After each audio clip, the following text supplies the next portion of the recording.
Hello दोस्तों। आज का हमारा टॉपिक है कि हमें जॉब कैसे सर्च करनी है ऑनलाइन, कौन कौन से प्लेटफॉर्म्स हैं, कहाँ कहाँ हम अपने रिज्यूमे देंगे कि हमारा सेलेक्ट हो जाए और हमें किस तरीके से अपने मन के अनुसार हमें जॉब मिल सकती है। ठीक है, तो सबसे पहला होना चाहिए कि आपको अपना रिज्यूमे बहुत ही ज़्यादा अच्छा बनाना है, ऐसा बनाना है कि जो रिक्रूटर है आपका रिज्यूमे देखे और आपको कॉल करें। तो ये चीज जो है ये मैंने लास्ट में कवर की है। पहले मैं बताऊंगी कौन कौन से पोर्टल्स हैं, कहाँ कहाँ आप किस किस तरीके से जॉब अप्लाई कर सकते हैं, पहले वो देखेंगे। बाद में हम देखेंगे कि एक इम्प्रेसिव रिज्यूमे कैसे बनाते हैं। तो पहला तो है कि बहुत सारी साइट्स हैं, ठीक है, जैसे naukri.com हो गया, इंडीड वाली वेबसाइट हो गई, शाइन, फाउंडेड, इस पे आप अपना रिज्यूमे अपलोड कर दीजिए। ठीक है, इसमें से बहुत सारे रिक्रूटर्स आपको कॉल करेंगे। ये तो आपने कर दिया। दूसरी चीज क्या है, आपको अपनी लिंक्डइन की प्रोफाइल पूरी भरनी है। ऐसा नहीं है कि आपने कोई चीज भर दी, थोड़ा सा थोड़ा थोड़ा लिख दिया, ऐसा कुछ नहीं। आपको पूरा एक अच्छे तरीके से लिखना है। आपको आपकी क्या क्या स्किल्स है, आपकी क्वालिफिकेशन क्या है, आपके स्ट्रॉन्ग पॉइंट्स क्या है, आपके कोई सर्टिफिकेशन कर रखा है वो क्या है। ठीक है, और ये भी मैं कहूंगी कि अगर आप लिंक्डइन पे अपनी प्रोफाइल बना रहे हैं तो बीच में रिपोस्ट करते रहें। ठीक है, जैसे आपके फील्ड के अकॉर्डिंग है कोई चीज तो उसको रिपोस्ट करें या फिर अपनी भी पोस्ट करते रहें। इससे क्या होता है कि आपका रीच बढ़ता है और ज्यादा से ज्यादा लोगों से कनेक्ट करने की कोशिश करिए। ठीक है, तो ज्यादा से ज्यादा लोग आपको पसंद करेंगे और आपको जानने लगेंगे। क्या होता है, ऐसा भी एक ट्रिक होता है कि जैसे कोई बंदा ऐसा है जिसके मान लो 10,000 फॉलोअर्स हैं, तो अगर आपने उसको कनेक्ट कर लिया, फॉलो नहीं किया, कनेक्ट कर लिया, तो उसके जो फॉलोअर्स हैं उनको भी आपने कुछ रिपोस्ट किया तो उनको भी दिखने लगेगा। ठीक है, तो आपकी रीच बढ़ेगी, उसके फॉलोअर्स भी आपको जानने लगेंगे। ठीक है, दूसरी क्या है कि हमें कंपनी की वेबसाइट पे डायरेक्टली जाना है। मान लो कोई बहुत अच्छी कंपनी है, जैसे गूगल है, ठीक है, माइक्रोसॉफ्ट है, तो आप खुद जाके देखिए कि यहाँ पे कौन कौन सी जॉब पोस्टिंग्स निकली हैं और उस पर आपको जाके पूरा फॉर्म भरना है, अपना रिज्यूमे अपलोड कर देना है, उसमें अपना फोन नंबर और ईमेल आईडी भी डालिए। ठीक है, और हमेशा अपना जीमेल चेक करते रहिए या फिर जहां भी आपने अपना बनाया है ईमेल आईडी जो आपने दी है, क्योंकि आपको उस पर कई सारी पोस्टिंग्स आपको ऐसे भी आती रहेंगी न्यूज लेटर के। ठीक है, अगर आप मान लीजिए गवर्नमेंट जॉब सर्च कर रहे हैं तो उसके लिए ये साइट्स है, जैसे naukri.com है, सरकारी नौकरी वाली एक साइट है, वहां पे सर्च करिए। एम्प्लॉयमेंट न्यूज है, रोजगार समाचार .gov.in, तो इन सब पे क्या होता है कि गवर्नमेंट की जॉब्स निकलती हैं। अगर आपको चाहिए तो इन सारी साइट्स पे आप देखिएगा। मेरा वीडियो पॉज कर दीजिएगा और ये साइट एक बार देख के अपने ब्राउजर के टैब में ओपन करके देखिएगा। ठीक है, एक फ्रेशर वर्ल्ड भी बहुत अच्छी साइट है, फ्रेशर। अच्छा, जैसे मान लो कि कुछ जॉब बोर्ड्स ऐसे होते हैं कि जहाँ पे स्पेशलाइज्ड टाइप के लोगों को ही लिया जाता है। जैसे आप मान लो आईटी में है तो dice.com आपके लिए है। मान लो कि आपको किसी भी फील्ड में जाना है, जैसे सेल्स है, मार्केटिंग है, फाइनेंस है, ठीक है, फैशन डिजाइनिंग है, तो उस केस में तो आपको डाइवर्सिटी दिखेगी कि यहाँ पे अलग अलग टाइप के रिक्रूटर्स आते हैं। तो वहां पे आपको क्या करना है, टाइम्स जॉब पे जाना है। ठीक है, अब देखिए अगर आपको 9 to 5 नहीं पसंद है, क्योंकि कई लोगों को नहीं पसंद होता है, तो आप क्या करना चाहते हैं, अपनी मर्जी के हिसाब से आप टाइम चूज करना चाहते हैं। आपको नहीं पसंद है कि आपको दोपहर में काम करना है, आप चाहते हैं आप नाइट आउट है, आप रात में काम करना चाहते हैं सपोज। ठीक है, तो आपके लिए क्या फ्रीलांस, तो फ्रीलांस करना है आपको, तो इसमें क्या होता है कि आपको जब आप अपना फॉर्म भरते हैं, सपोज आप वर्क पे भर रहे हैं, तो आपसे पूछेगा कि इतने घंटे के आप कितना चार्ज लेंगे। सपोज 1 आवर का मैं $5 ले रहा हूँ। ठीक है, तो आपको आपको अपवर्क वाले भेजेंगे कि देखो तुमने टेक्निकल राइटिंग, और वहां पे भी आपको पूरा स्किल सेट लिखना है कि मैं इस चीज में अच्छा हूँ, जब सब कुछ स्क्वायर में लिखना है। ठीक है, अपने स्ट्रॉन्ग पॉइंट्स। तो आपने मान लो टेक्निकल राइटिंग लिख दिया या फिर प्रोग्रामिंग लिख दी, तो उसी टाइप से रिलेटेड आपको अलर्ट्स में आपके जॉब आएंगे और आपको चूज करना पड़ेगा कि ये मुझे अच्छा पैसा दे रहा है और इसके लिए मुझे ज्यादा, और ये क्लाइंट भी अच्छा है, तो उसमें आप करेंगे।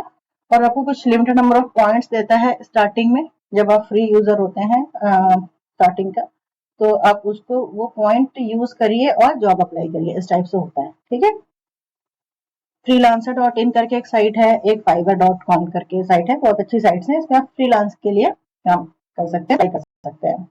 एक और बात ये है कि आपको अपना नेटवर्क बहुत स्ट्रॉन्ग करना है। नेटवर्क मतलब ज्यादा से ज्यादा लोग आपको जाने, केवल आपके 10-5 लोग जानने से कुछ नहीं होगा। जितने ज्यादा लोग आपको जानेंगे उतने ही आपके लिए अच्छा होगा। सपोज आपको किसी कंपनी का वीपी है, वो जानता है, तो उसके यहाँ कोई ओपनिंग आएगी तो क्या करेगा, सबसे पहले आपको बताएगा, यार देखो तुम्हारे अंदर स्किल सेट मिलता है तो तुम मेरे यहाँ अप्लाई कर दो। तो आपकी नेटवर्किंग स्ट्रॉन्ग होनी चाहिए। हमें ज्यादा से ज्यादा लोगों को आपको कनेक्ट करना है। तो इसके लिए कौन कौन सा प्लेटफॉर्म है, पहली बात मैंने बताया लिंक्डइन है, दूसरा क्या है टैगगिग है, और तीसरा स्टैक ओवरफ्लो। इस पे आप क्या करेंगे, अपने पोस्ट डालते रहोगे ना, या फिर लाइक भी करोगे, कमेंट करोगे, तो लोग आपको जानने लगेंगे। आपको पता चल जाएगा कि अच्छा इस टाइप से लोग आपको, ये इस फील्ड में ये बंदा बहुत ज्यादा पोस्ट करता है, इसको पता है, इससे कनेक्ट करते हैं। ठीक है, जहां पे भी आपको अच्छे लोग मिले आप उससे कनेक्ट करिए। अच्छा, अगर मान लो आपको वर्क फ्रॉम होम ही करना है, आपको नहीं ऑफिस जाने का मन कर रहा है, तो रिमोट जॉब के लिए कौन कौन सी साइट्स, एक remote.co है, एक angel.co है। तो इसमें क्या होता है कि रिमोट का मतलब कहीं से भी, आप इंडिया से बाहर भी कर सकते हैं, ठीक है, या फिर इंडिया के अंदर ही कोई वर्क फ्रॉम होम, कोई नई स्टार्टअप कर रही है, वर्क फ्रॉम होम करा रही है, तो आप उससे कनेक्ट कर सकते हैं। बेसिकली ये बाहर के लिए होता है कि मतलब आपको बाहर सऊदी कोई ओपनिंग मिली, कहीं यूके में है, ऑस्ट्रेलिया में है, और आपसे कनेक्ट करना चाहते हैं, आपसे काम कराना चाहते हैं, तो आप उनसे इन साइट्स के थ्रू, इन दोनों साइट्स के थ्रू कनेक्ट कर सकते हैं। अब नेक्स्ट क्या है कि आपको कुछ कुछ मोबाइल ऐप्स भी डाल सकते हैं, तो आपको नोटिफिकेशन मिलता रहेगा। ठीक है, नौकरी की एक अपनी मोबाइल ऐप है, इंडीड की अपनी है, शाइन की अपनी है, लिंक्डइन की, तो आपको नोटिफिकेशन आप ऑन रखेंगे तो इन एप्स का तो आपको पता चलता रहेगा। अच्छा, इन चीज के लिए मैंने जॉब के लिए अप्लाई किया था, ये पोस्टिंग निकली है। जॉब अलर्ट्स, वही नोटिफिकेशन आप ऑन करके रखिए। ठीक है, naukri.com पे तो आपको करना ही करना। और क्या होता है, जैसे कुछ रिक्रूटमेंट एजेंसीज होती हैं, आप ऑनलाइन सर्च करेंगे रिक्रूटमेंट एजेंसी तो आपको बहुत सारी आ जाएंगी। तो उनसे वो क्या करते हैं, थोड़ा पैसा लेती है आपसे और आपको जॉब दिला दी, मतलब आपका टेस्ट होगा एक, और कहेंगे ठीक है अब आप रेडी हैं, आप इस कंपनी के लिए बैठा देंगे, आपको डायरेक्टली कराएंगे।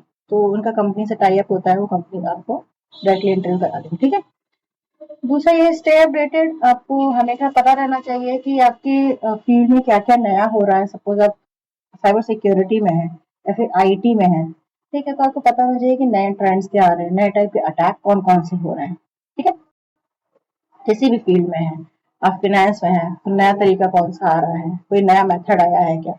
ठीक है, अब सेल्स में है तो इस तरीके से भी ये काम किया जा सकता है। कुछ भी नया इनोवेटिव अगर आपकी फील्ड में आ रहा है तो वो पता होना चाहिए, पीछे नहीं रहना, अपने स्किल्स को हमेशा बढ़ाते रहे।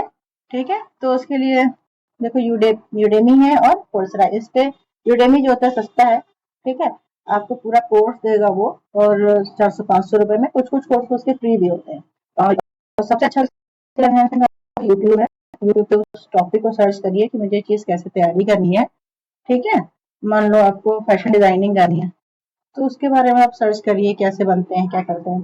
ठीक है, आपको मान लो आईटी में जॉब करनी है, आपको पाइथन सीखनी है, सी सीखनी है, जावा सीखनी है, तो उसके लिए आप यूट्यूब पे डायरेक्टली जा सकते हैं। ठीक है, और आपको थोड़े से चाहते हैं, आपको थोड़ा सा स्पेशलाइज ट्रेनिंग मिले, तो आप यूडेमी या कोर्सेरा पे ट्राई कर सकते हैं।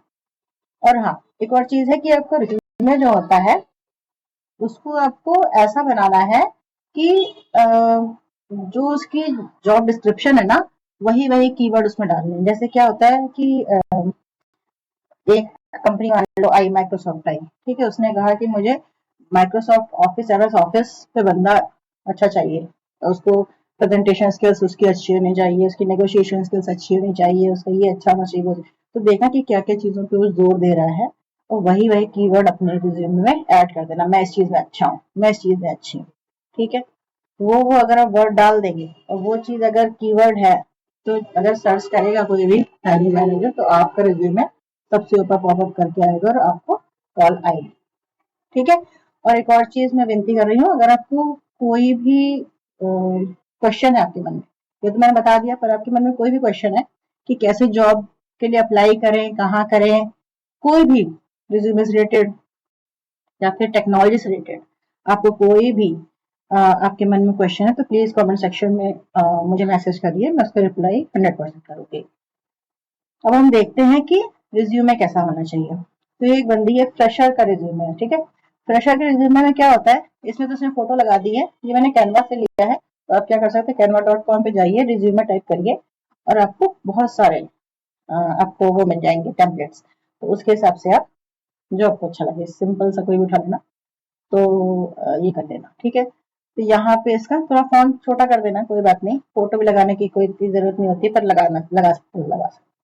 ठीक है, आप स्टूडेंट हैं अभी, आप मान लो बीटेक फोर्थ ईयर में ही है, ठीक है, या फिर अभी जस्ट पास आउट, ठीक है, तो क्या करेंगे, तो आपको अपना एजुकेशन लिखना है, आपके पास वर्क एक्सपीरियंस तो है नहीं, तो वर्क एक्सपीरियंस लिखने के लिए कोई जगह नहीं, बस आपको लिखना है आपकी एजुकेशन कहाँ कहाँ से हुई है, ठीक है, आपका स्कूल 10 कहाँ से हुआ है, आपको कौन कौन सी लैंग्वेज आती है, आपके अंदर कौन कौन सी स्किल्स है, मान लो इसमें लिखा है कि कंप्यूटर स्किल्स है, आपके अंदर कोई और भी स्किल है तो आप उसको भी यहाँ पे लिख सकते हैं, ठीक है। आपने किसी अपने स्कूल कॉलेज में कहीं वॉलंटियर करके कोई एक्सपीरियंस आपको मिला है क्या, आपने कहीं गरीब बच्चों को पढ़ाया है क्या, या फिर आपने कहीं लीडरशिप शो की है क्या, अपने मान लो कोई ग्रुप है उसको लीड किया है क्या किसी काम के लिए, तो वो सब चीजें भी ये इसलिए अच्छी होती हैं क्योंकि ये आपकी नॉन टेक्निकल स्किल्स होती हैं, ठीक है। इससे पता चलता है कि बंदे के अंदर सॉफ्ट स्किल्स अच्छी हैं, जैसे इसके अंदर लीडरशिप स्किल है, इसके अंदर नेगोशिएशन स्किल्स अच्छी हैं इसकी, ठीक है, इस टाइप से पता चलता है, ये बात करने में बहुत अच्छा है, इस टाइप से।